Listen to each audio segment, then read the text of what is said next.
Moving on, sometimes getting every one of the fingers to consistently input can be hard. Some players rather not deal with the trouble of getting one problem finger to work, so instead, they employ a technique called the quick tap.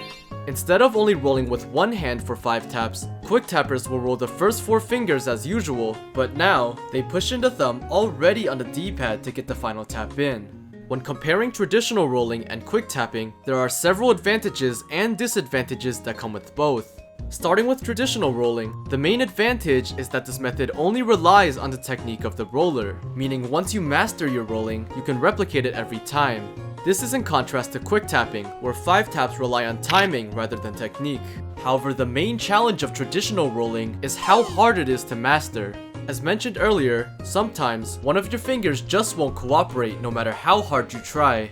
Speaking from personal experience, it took a very long time to separate my pinky input from my ring finger input, where they'd clump together and only register as one movement. This makes learning 5 taps a potential major roadblock for anyone who decides not to quick tap.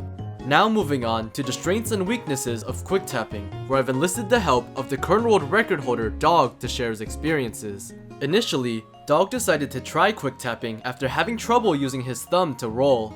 This route worked perfectly for him, and the 2-time world champion with hypertap would eventually emerge as one of the greatest rollers as well. According to Dog, an advantage to using quick taps is that your rolling technique stays the same for both 4 and 5 taps. This is very useful since if you're consistent with 4 taps, your 5 taps will be consistent as well. Granted, you can get the timing down. However, on the topic of timing, relying on it can be seen as a double-edged sword, with 5 taps often being the difference between life and death.